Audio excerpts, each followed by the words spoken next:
I would like everyone to appreciate this gorgeous rainbow eye thing that I'm doing here. Rainbows on my eyeballs. Do you like it? Is it beautiful? Good, because you're never going to see it again for the rest of this video. Beep, boop, ba-doop, ba-doo, ba-doop, boop. Ugh. Did I mention I'm sick? Anyway, I've been reading a lot of queer romance novels. This first set is going to be M/M, aka gay male romance. And I only really read books by 4 different authors, but there were a lot of them. So let's start out with the authors that I didn't read, like, their entire repertoire. Checked Baggage by Valentine Wheeler. They gave me a copy of the book so that I can review it for you. This isn't really a novel, this is like a short story. It takes place over 2 days. In an airport, weather happens, they have nowhere to stay, so it's either like sleep in an airport or get a hotel, but all of the hotels are full, they gotta share a room, and there's only one bed. You know how this goes, right?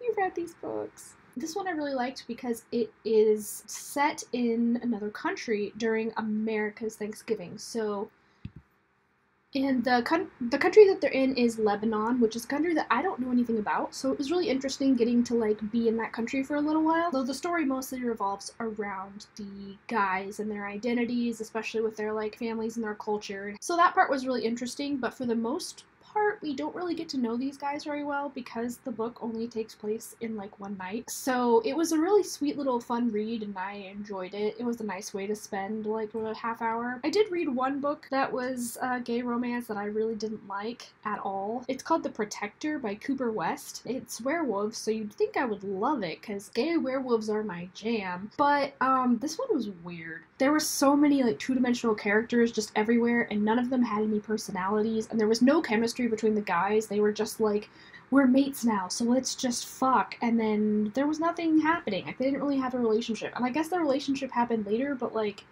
I was so far into the book, I couldn't tell any of the characters apart. The author was like deeply engrossed in their own world building and wanted to tell me about this like army culture. It's like canine units, but like the canine is a werewolf and the human protector of the canine bones them on a regular basis. It's weird.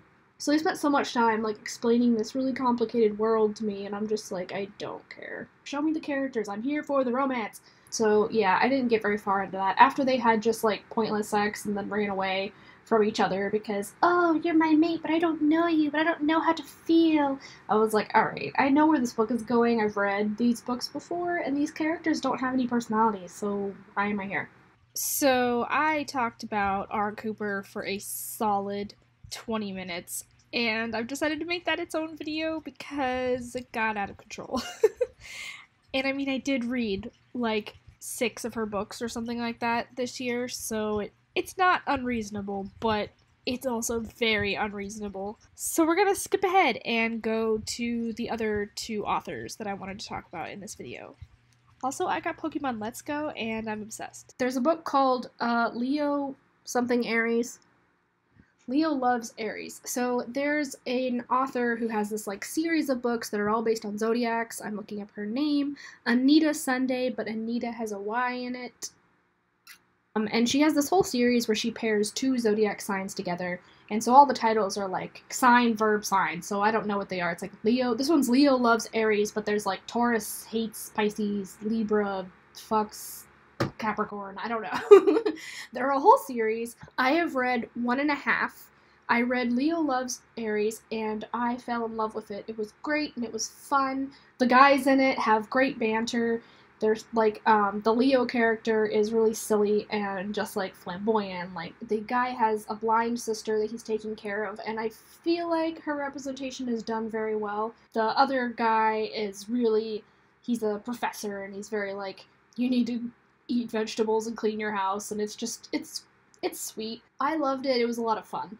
It has a really weird kind of gay for you thing going on where like the Leo character like doesn't think that he's gay and doesn't understand the relationship that's building. It's a little hard to believe, honestly, but they do explain it as he had never had a strong friend. Like, you've never really had a best friend before. To me, as I was reading it, I sort of recognized some of the things that he was saying as paralleling what I hear demi-romantic people saying about their relationships. Someone who is supposedly allo-romantic and allo-sexual, who does have romantic and sexual feelings for people, not recognizing it just because it's a guy and spending a lot of the book assuming it's friendship, you know, like, okay.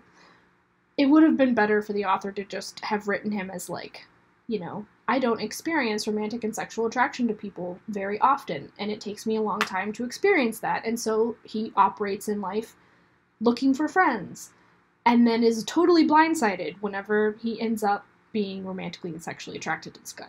That would have been a better way to portray the character than to have it be kind of gay for you.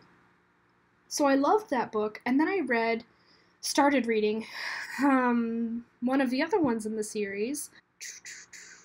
It's called Pisces Hooks Taurus, and I am a Taurus, so I was expecting to see myself represented on the page, and no. This guy, I don't know if this woman's ever met a Taurus, but no. This book is like she copied and pasted the template from the other book. Both of them have sociable, outgoing character and a professor. They're both professors who is very responsible and got his shit together.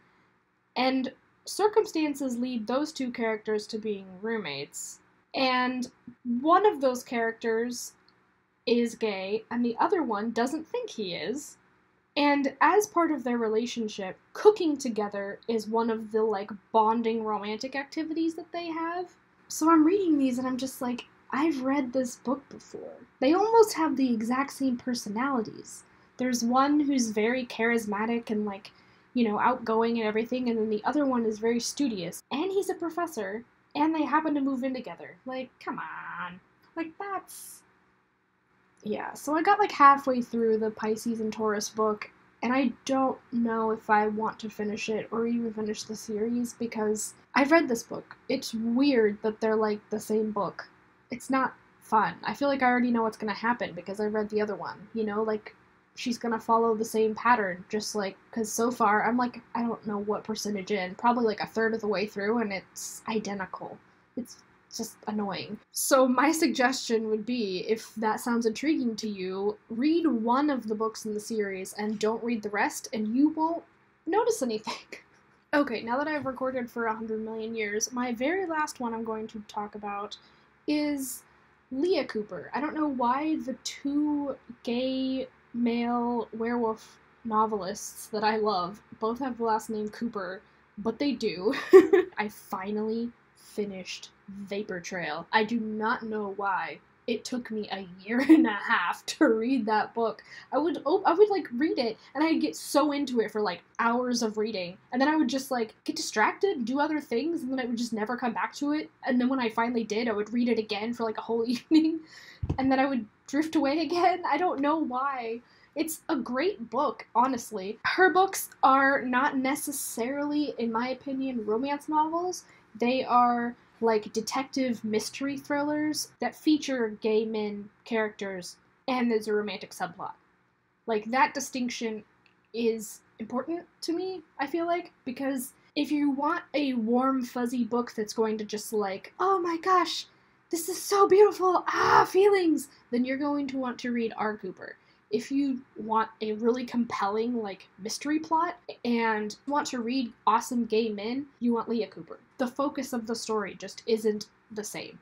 They're amazing. They're both amazing in totally separate ways. Leah Cooper's books are like this universe where werewolves and vampires and ghosts and psychics and I think some other characters, but there's just a whole bunch of supernatural creatures, and the world knows about them, and they're like parts of society. They're still rare, but they're like, they live in the world and everyone knows who they are. R. Cooper's Being series is the same premise, but hers is full of warm fuzzies, and Leah Cooper's is kind of dark and gritty and angsty.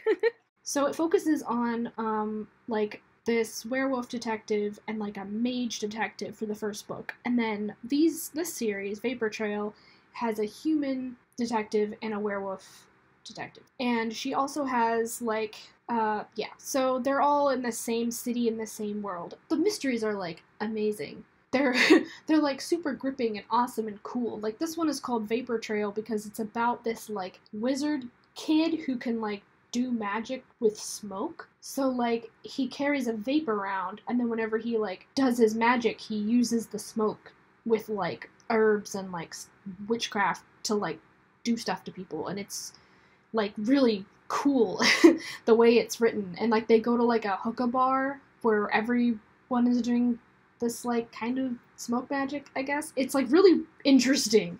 I don't think I've ever seen a magic power done that way, and so I thought it was really, really cool. And I think that might have been why it took me so long to read it, was because I wanted to like really absorb the like awesome universe and all the magic and stuff, so I didn't really want to like blitz through it. But her romance also tends to lean heavily angsty, heartbreakingly angsty, with it's very real. She shows characters who are going through like very real traumatic events who don't really want to be having hot gay werewolf sex all the time because they're dealing with some serious shit. I appreciate that, while also just being like, I want to like lock you two in a room and make you deal with your issue. So I finally finished Vapor Trail, and then I read A Sanguine Solution, which is a different couple all in the same universe. And then I started to read a lesbian novella that is between two side characters in the other stories, and I haven't finished it yet. All of them are just so good. If you like thrillers and you like, you know, paranormal mysteries, they're just fascinating. They're really good, and they will make you frustrated because you want these boys to just fucking talk to each other or make out with each other or do something. But, oh, they're really, really, like, just intense. So, yeah, if you are interested in queer romance and mystery novels, and you also like werewolves, like I do, that's what I've been reading recently. A lot of queer romance. I will do the queer women at a different time. My computer is telling me it's running out of space again, so I don't like that. It's terrifying. So please enjoy my beautiful eye makeup again, because it's 2 in the morning and I'm gonna wash it off right after this video. So please enjoy the rainbows and have a wonderful day, I guess.